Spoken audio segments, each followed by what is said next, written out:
bagi kita semua. Shalom.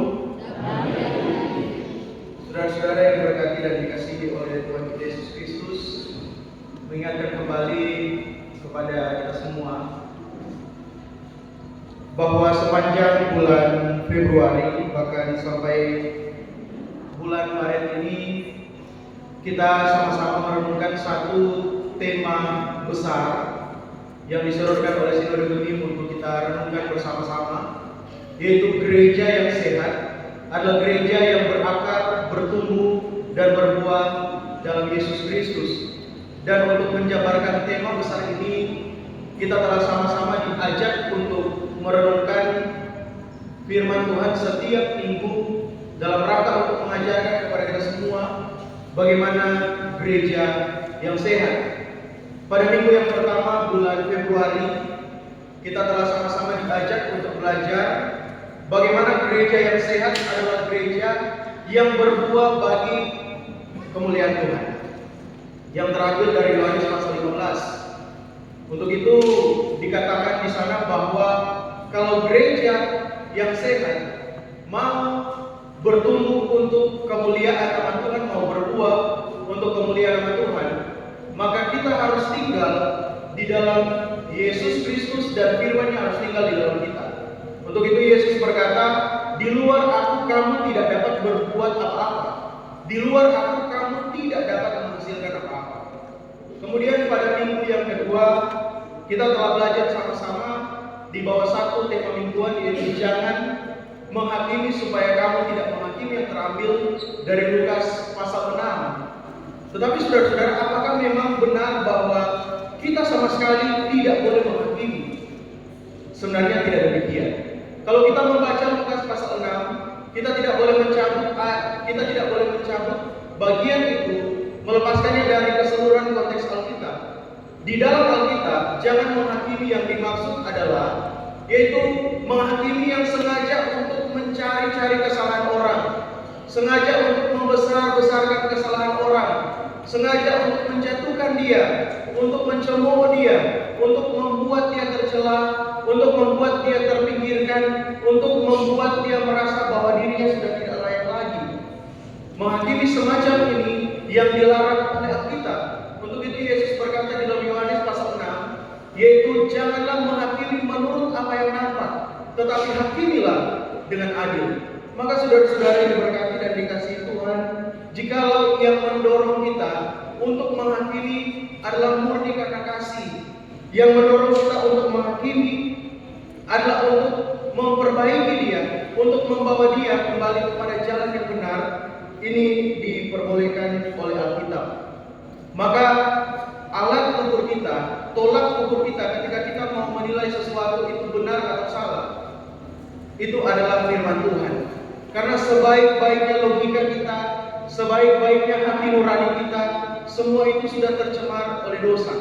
Maka satu-satunya tolak ukur untuk dipakai ketika kita mau menghakimi orang lain adalah firman Tuhan. Maka seharusnya di dalam satu komunitas gereja, di dalam satu persekutuan yang berbagi beban pelayanan, maka kita tidak akan menghakimi hanya sekedar untuk mencari kesalahan orang, hanya sekedar untuk menjatuhkan dia, untuk mencemooh dia, tetapi yang kita lakukan adalah untuk membawa dia kembali kepada jalan yang benar.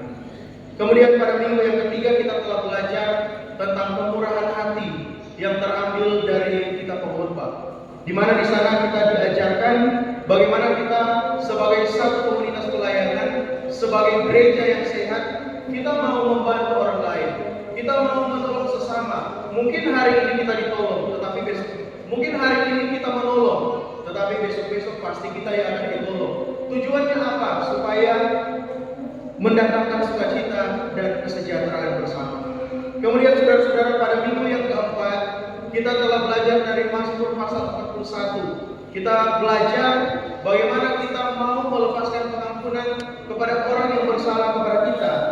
Kita belajar untuk mendoakan mereka yang membenci kita, mendoakan mereka yang telah berbuat tidak adil kepada kita, dan bagaimana menyerahkan pembalasan itu sebagai haknya Tuhan.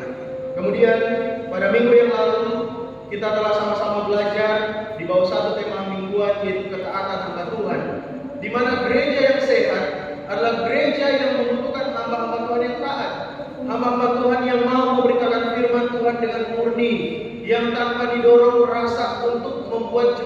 memuji Dia. Tetapi memang kebenaran firman Tuhan yang disampaikan sesuai dengan apa yang disampaikan oleh Alkitab. Maka dengan demikian dia akan bisa untuk menjalin keakraban dengan Tuhan.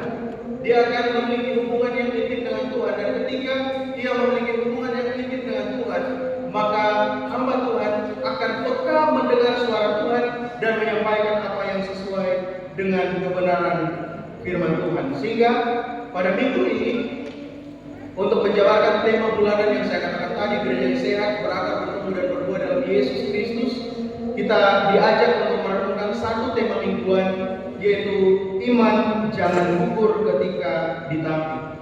Saudara-saudara yang diberkati dan dikasihi Tuhan, tema-tema ini merupakan tema-tema yang menarik untuk membuat kita semua menjadi sama dengan tema bulanan. Sekali lagi, tema mingguan kita adalah iman jangan gugur ketika ditampi.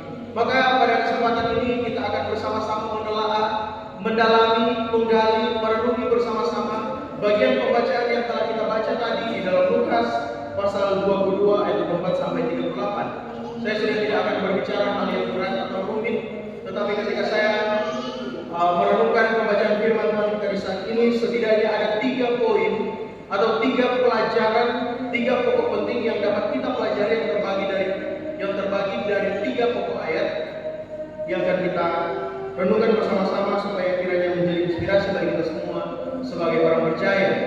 Yang pertama, saudara-saudara, mari kita melihat ayat 24 sampai ayat yang ke-30. Apa yang terjadi di sana? Dikatakan bahwa terjadilah juga pertengkaran di antara murid-murid Yesus. Siapakah yang dapat dianggap terbesar di antara mereka? Saudara-saudara, ini merupakan kisah yang sangat menyakitkan, kisah yang sangat menyedihkan, karena saudara-saudara bisa membayangkan kurang lebih 3 tahun para murid ini melihat Yesus, mengikuti bagaimana pelayanan Yesus, memandang bagaimana Yesus ketika ia melayani. Bahkan Yesus Kristus pernah mengucapkan kalimat yang sangat agung, yaitu aku datang bukan untuk dilayani, melainkan untuk melayani. Di bagian Injil Yohanes diceritakan bahwa Yesus membasuh kaki daripada 12 murid. Saya tidak dapat membayangkan bagaimana Sang Mesias, Sang Anak Allah, Sang Logos, Sang Firman yang turun menjadi manusia mau membasuh kaki para manusia. Tetapi dari sini Yesus mau menunjukkan kepada para murid, bahkan menunjukkan kepada kita semua selaku satu persekutuan gereja Tuhan, bahwa ia datang bukan untuk dilayani melainkan untuk melayani, dan itu juga menjadi tugas kita semua selaku orang percaya. Saudara-saudara, bagian di mana para murid ini bertengkar satu sama lain untuk memperdebatkan siapa yang terbesar di antara mereka merupakan satu kisah yang kontradiktif, satu kisah yang memperlihatkan kepada kita semua bagaimana kontradiktifnya antara keinginan manusia dengan kehendak Tuhan. Kisah ini merupakan detik-detik terakhir sebelum Yesus akan ditangkap, sebelum Yesus akan didera, sebelum Yesus akan dibuat menderita, disalibkan. Sehingga saudara-saudara, sangat tidak masuk akal bagaimana para murid di detik-detik terakhir bersama-sama dengan guru mereka, bersama-sama dengan Tuhan mereka, bukannya mereka saling menopang satu dengan yang lain, bukannya mereka saling mendoakan satu dengan yang lain, tetapi mereka memperdebatkan siapa yang terbesar di antara mereka. Bahkan saudara-saudara, sebenarnya ini merupakan pertengkaran yang kesekian kali. Karena kalau kita membaca di bagian lain dalam Injil Lukas, kita akan melihat bahwa para murid sudah pernah memperdebatkan siapa yang paling besar di antara mereka. Maka Yesus mengambil seorang anak kecil, kemudian Yesus menempatkannya di antara mereka, dan Yesus membuat penerangan bahwa yang terkecil di antara kamu sekalian adalah yang terbesar. Tetapi para murid tidak memahami akan hal ini. Sangat mungkin pada saat mereka duduk pada waktu perjamuan malam, mereka melihat posisi duduk dan urutan duduk mereka masing-masing. Oh, yang duduk di dekat Yesus pasti adalah yang paling besar, yang duduk di paling terakhir pasti yang terkecil. Dan di antara mereka pasti ada yang berpikir seperti itu, sehingga mereka mulai memperdebatkan siapa yang paling besar di antara mereka. Mereka tidak mengerti, saudara-saudara, dan sekiranya mungkin kita semua yang hadir di tempat ini sebagai satu persekutuan gereja Tuhan, kita tidak akan menjadi sama seperti murid-murid Yesus ketika malam perjamuan pada waktu itu. Saudara-saudara, sedangkan orang kalau berjamuan kudus, bayangkan kalau itu roti itu ciri kalante, orang tidak dapat bayangkan dalam perasaan. Bagaimana bisa mereka pada saat itu mereka memperdebatkan tentang hal itu? Bagaimana perasaan saudara-saudara sebagai jemaat Tuhan kalau tahu di antara para pelayan khusus, di antara pendeta, penatua dan diaken saling memperebutkan jabatan satu dengan yang lain? Apa yang akan saudara-saudara pikirkan jika di antara para pelayan khusus saling menjatuhkan untuk memperlihatkan diri yang paling besar di antara kita yang lain? Ya, pasti sangat-sangat sedih dan pasti sangat-sangat kecewa. Semoga hal demikian tidak terjadi juga di jemaat-jemaat kita. Nah, saudara-saudara yang diberkati dan dikasihi oleh Tuhan kita Yesus Kristus, saya suka sekali dengan kalimat dari pendeta almarhum Bikman Sirait. Ia mengatakan bahwa kalau kita katakan semua adalah untuk kemuliaan nama Tuhan, maka tidak akan terjadi keributan di dalam gereja untuk hal-hal yang sepele. Saya ulangi kalimat dari beliau, jika segala sesuatu yang kita lakukan dan yang kita perbuat adalah untuk kemuliaan Tuhan, maka di dalam gereja kita tidak akan meributkan hal-hal yang sepele. Untuk itu saudara-saudara, kita coba bertanya kepada diri kita sendiri, untuk apa saya datang ke gereja? Untuk apa saya melayani? Saya patut bertanya pada diri saya sendiri. Saudara-saudara patut bertanya pada diri saudara. Kalau hari ini saudara diminta pelayanan, lalu tidak dihargai, lalu tidak dihormati, saudara mau apa? Kalau hari ini saudara sudah jasa, sudah kerja untuk jemaat Tuhan, sudah kerja buat gereja, orang tidak bilang thank you sama saudara. Saudara mau bilang apa? Keluarga dari jemaat, pindahkan dari pulau, pindahkan ke gereja lain. Semua di antara kita berhitung diri, saya sudah jasa, saya sudah kerja, kenapa enggak ini, kenapa enggak itu? Kita semua terjebak pada basa-basi melayani. Jangan pernah mengharapkan satu pengakuan atau penghormatan jika kita mau melayani Tuhan dengan murni dan benar. Untuk itu pendeta Sementong mengatakan satu kalimat yang sangat menggugah hati saya, yang mengatakan bahwa pelayanan tidak ada hubungannya saya mau di atas atau di bawah. Pelayanan tidak ada hubungannya saya mau berada di depan atau di belakang. Karena di dalam pelayanan tidak boleh ada konsep saya di dalam. Sekali lagi, di dalam pelayanan tidak ada hubungannya saya mau berada di atas atau di bawah, saya mau berada di depan atau di belakang, karena di dalam pelayanan tidak boleh ada konsep saya di dalamnya. Para murid memiliki konsep yang salah tentang Mesias Yesus. Mereka berpikir ini ada hubungannya dengan hal-hal yang bersifat politik, sehingga menimbulkan rasa bangga, rasa bersaing jika menempatkan posisi masing-masing di paling tinggi di antara para murid yang lain. Sehingga mereka mempertanyakan siapa yang paling besar di antara mereka. Tetapi Yesus ingin menunjukkan kepada mereka semua, Yesus ingin mereka memahami bahwa yang terhebat di antara mereka adalah yang melayani dengan sungguh-sungguh. Kalau dunia berpikir orang yang dilayani lebih tinggi, lebih hebat, lebih luar biasa daripada orang yang dilayani, tetapi Yesus mau mengatakan kepada mereka bahwa yang lebih tinggi, yang lebih hebat, yang lebih luar biasa adalah orang yang melayani. Pendeta Charles Spurgeon yang hidup tahun 1800-an mengatakan satu kalimat, yaitu kalau kita mau menjadi hamba pelayan Tuhan, kita harus siap untuk menjadi geser kaki. Artinya apa? Siap untuk diinjak dan direndahkan orang. Saudara-saudara, kita harus fokus untuk apa kita melayani. Ada satu kisah yang sudah pernah saya ceritakan juga di atas mimbar ini, dan saya akan ceritakan kembali, yaitu di dalam satu ruangan operasi ada dokter, perawat, dan seorang anak magang yang mau melihat bagaimana proses sebuah operasi berlangsung. Kemudian dokter bertanya kepada anak magang itu, di dalam ruangan operasi ini siapa yang paling penting? Lalu anak magang itu berkata, yang paling penting adalah dokter, karena kalau tidak ada dokter, pasien ini tidak akan selamat. Tetapi dokter itu berkata, yang paling penting bukan saya.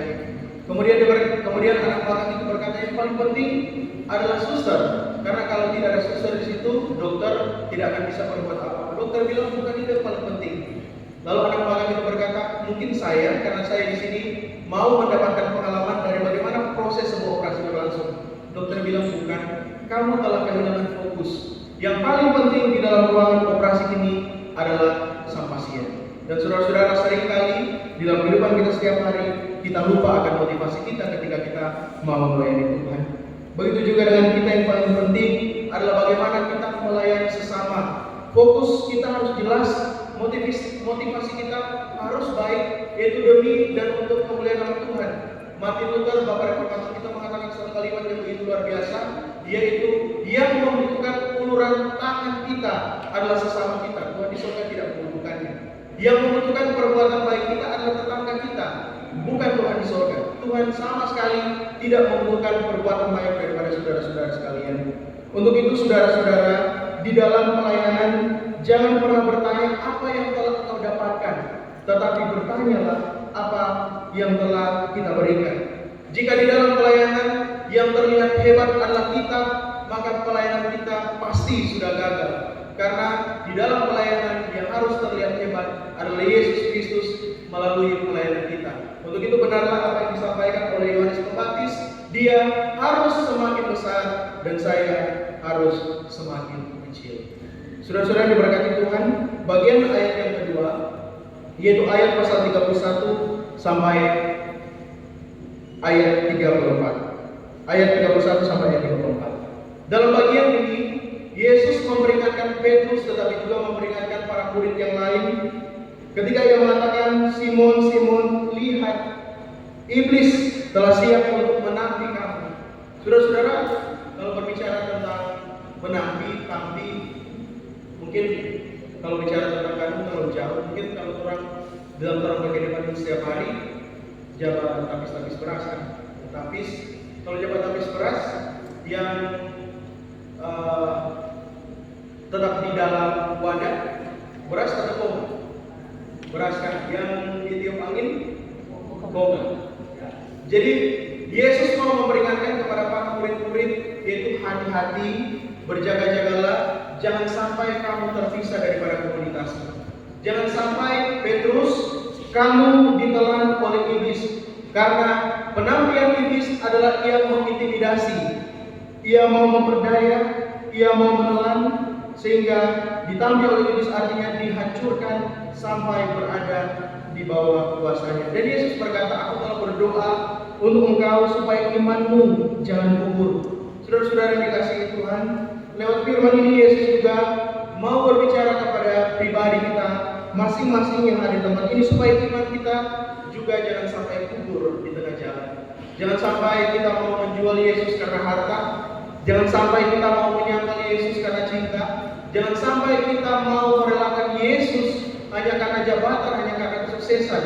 Karena saudara-saudara, Tuhan ingin kita tahu bahwa ketika kita kehilangan Yesus Kristus sebagai Tuhan dan Juru Selamat, maka kita telah kehilangan segala-galanya. Lalu apa saudara-saudara jawaban Petrus?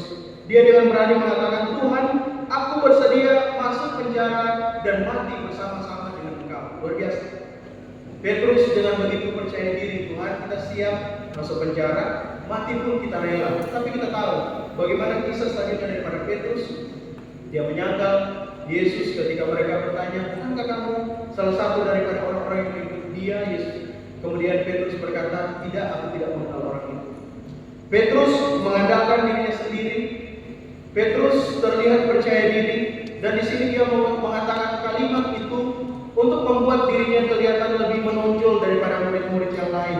Bahkan di dalam Markus pasal 14 ayat 29, Petrus berkata, biarpun mereka semua tergoncang imannya, aku tidak. Begitu saudara-saudara, percaya diri memang tidak salah. Tetapi jika kita terlalu mengandalkan diri kita terlalu mengandalkan kekuatan kita sendiri, maka kita pasti akan jatuh. Untuk itu hati-hati saudara-saudara, jangan sampai di dalam kehidupan kita setiap hari kita mencapai yang namanya kesombongan rohani. Jangan sampai kita menganggap bahwa diri kita lebih baik, lebih hebat, lebih luar biasa daripada orang lain. Jangan berpikir bahwa iman kita pasti kuat dengan mengandalkan diri kita sendiri. Karena tanpa Tuhan kita tidak dapat berbuat apa-apa, dan tanpa Tuhan kita tidak dapat menghasilkan apa-apa. Tanpa Tuhan kita pasti akan jatuh. Untuk itu Yesus ketika Petrus mengatakan kalimat itu kepada Yesus tidak debat. Yesus tidak bantah, Yesus tidak marah, tapi Yesus berkata, sebelum ayam berkokok, kamu akan berkokok 3 kali. Sebelum ayam berkokok, kamu akan menyangkal aku 3 kali. Dan saudara-saudara, ini juga menjadi peringatan bagi kita semua. Yang terakhir, saudara-saudara, yang bisa kita pelajari dari bagian ini, yaitu ayat 35 sampai ayatnya yang ke-38. Di bagian terakhir ini, Yesus secara kiasan mau menunjukkan kepada para murid-murid bagaimana perjalanan kehidupan mereka ke depan. Untuk itu Yesus bertanya kepada mereka, dulu waktu pelayanan gak bawa bekal? Dong bilang ada, dong bilang enggak. Lalu Yesus berkata, kalau dulu enggak bawa bekal, apakah terjadi kekurangan di dalam hidupmu? Para murid berkata, tidak, kami tidak kekurangan apa-apa. Tetapi pada saat ini seperti terjadi perubahan di dalam diri Yesus, tapi sebenarnya bukan perubahan. Yesus berkata bahwa kalau dulu tidak bawa bekal, tidak bawa apa-apa, kalau mau pergi pelayanan, sekarang harus bawa bekal. Bahkan Yesus berkata, jual bajumu, jual jubahmu untuk mendapatkan pedang. Di sini Yesus sebenarnya menunjukkan kepada para murid-murid bahwa kalau dulu pelayanan itu sukar, sekarang DP pelayanan akan semakin sukar. Karena dulu bersama-sama dengan Yesus, sekarang Yesus akan pergi. Sehingga Yesus memperingatkan para murid-murid supaya berjaga-jaga, supaya berhati-hati. Tetapi para murid di sini mengartikannya secara harfiah sehingga mereka mengatakan, Tuhan, di sini ada 2 pedang. Tetapi Yesus berkata, sudah cukup. Yesus ingin memberitahu para murid bahwa ke depan kamu pasti akan mengikuti jalan yang dilalui oleh Dia. Untuk itu Yesus beberapa kali memperingatkan mereka, kalau ikut aku, sangkal diri pikul salib. Yesus mau mengatakan kepada mereka bahwa suatu saat nanti ketika Dia telah pergi, engkau akan ditolak, engkau akan dicela, engkau akan menderita, dan sangat-sangat mungkin mereka akan mengikuti jejak Yesus. Di dalam bagian pembacaan kita di saat ini, Yesus mengutip dari kitab Yesaya pasal 53 ayat 12 bahwa Ia harus menderita, terhitung di antara para pemberontak, sehingga semuanya tergenapi di dalam Yesus. Yesus dianggap sebagai penyamun, Yesus dianggap sebagai pemberontak, Yesus dianggap sebagai orang gila, Yesus dianggap sebagai orang terkutuk. Bahkan Yesus sendiri disalibkan di antara 2 penjahat.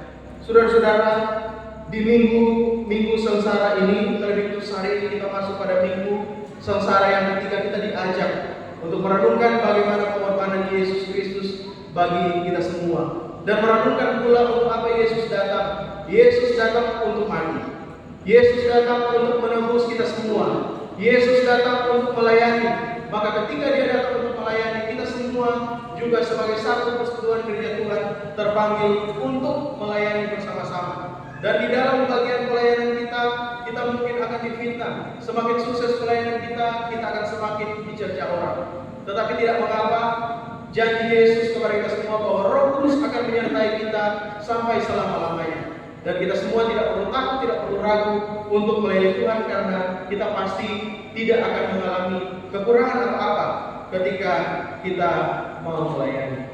Kiranya Tuhan Yesus Kristus memberkati kita semua, dan kiranya kita semua tetap fokus melayani Tuhan, fokus untuk memandang kepada Yesus Kristus yang penuh dengan kemuliaan. Tuhan memberkati kita semua, dan Tuhan memberkati firman-Nya yang kudus. Amin.